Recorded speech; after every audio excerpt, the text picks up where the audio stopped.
Hey, welcome to the video, and today I wanted to do a review of a Minichamps 118 diecast model of the Mercedes W03 from the 2012 Formula 1 season, and more particularly from the Belgian Grand Prix of that season, driven by my childhood hero, German legend Michael Schumacher.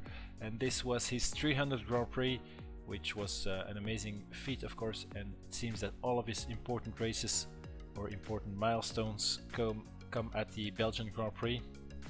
His first race, for instance, with Jordan, his first win the year after, and his last title in 2004. So I have a half-scale helmet of this particular event as well. It's a Schubert helmet. It's made by Schubert as well, and it's a very good looking thing, I believe. So it has a special one-off livery in platinum silver with the 300 Grand Prix of Michael Schumacher written on it, and I did some modifications like the Xylus strip, which wasn't on there as standard, and then some tear offs and the tension posts for it, and the hands rings that had to be added. A nice touch is also the red interior, which was like this and really fits well with the rest of the design. And I wished Michael you would have used this design throughout his Mercedes career, because this is just yeah, a very good looking helmet. I think it's one of his best post Ferrari helmets. And yeah, as I said, I think it just fits the car so much. It just goes so well with the actual car. As you can see here, the car, the main feature of course, is that particular helmet that he wore during that race. And Minichamps made several versions of this car, like his last pole, his last podium, and his last race as well. And I opted to go for this one because I think the helmet, the half-scale helmet, and the car match so well. And this is the half-scale helmet of his last race, by the way, which I also have. I don't have the car, since this is the more standard version of the helmet, just with the slogan on it, the sticker basically. And yeah, I thought the combination of the others, of the silver helmet or platinum helmet, was much nicer looking. But on to the car then. Yeah, Minichamps diecast, nothing too fancy about it, but still some nice details in it. If you compare it to the cars nowadays, it's a very simple car, a simple model then, of course.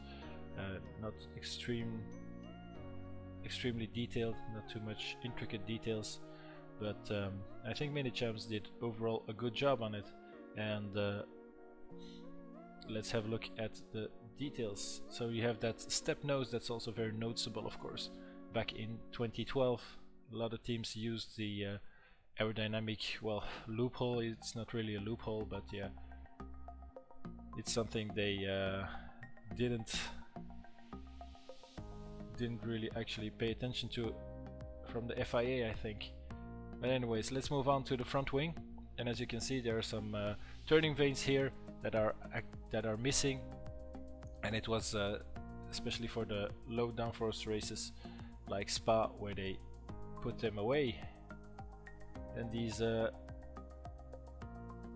end plates are really good, and the turning vanes underneath the nose are very detailed, as well as the brake ducts on the front wheels. The suspension is plasticky, but it's quite okay. And this detail is pretty nice on the nose with the little antennas and that little scoop on there. Then the wheels, I didn't have to do too much to the wheels this time. Minichamps did their own tire markings, which I think is really cool, especially with the Michael Schumacher logo there. I just put the barcode decals on it like I usually do, but I didn't have to fiddle around and put my handwritten markings on it. So yeah, good job Minichamps. Then the side pod area, very simple to nowadays standards, with the little bargeboard and those turning vanes on top. they're nicely done, I guess. Then the helmet, as I said, yeah, it's cool that they try to replicate the Schuberth shape helmet. It's a very particular shape, as you can see. It's a bit eggish, but that's the whole point. And then, yeah, on the front you can see it's clearly a Schubert shape. The figurine is not too good, to be honest, with the seat belts just drawn onto it and the loose arms, which looks a bit weird.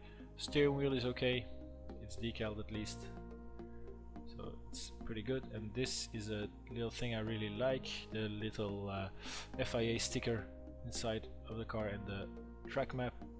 Another very nice feature is on this turning vane, on the inside you have the carbon texture, very clear carbon texture in the plastic, which is pretty cool. Then the exhaust, Mercedes still ran the top exiting exhaust. Meanwhile, a lot of teams already opted for a Coanda type exhaust. It was more pointed to the floor. The floor itself is pretty plain and simple.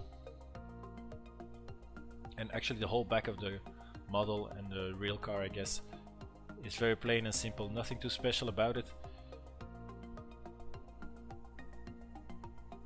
As you can see, not too much detail around there, but I think it's just a plain and simple car. The crash structure as well, and then you have that little wing in the lower rear wing beam, which is pretty cool that they replicated it. Then the end plates of the rear wing, the gills are not cut out, you don't have the reverse gills either, which is a bit of a shame, but still looks quite okay. And then you have the little wing, the little spa wing, and it has two different elements, as you can see, which is pretty cool. And it's also pretty cool that they modified the wing angle, because at Spa, of course, they ran with a lot less downforce than usual, so pretty cool to see they altered the wing. So yeah, the model is not bad, pretty basic, but the little details that matter, they put it in there. The race specific model looks really good, especially with the helmet, and as a Schumacher fan, I'm really happy to have it in my collection. So yeah, I hope you enjoyed the video. Thanks for watching, and see you next time. Bye.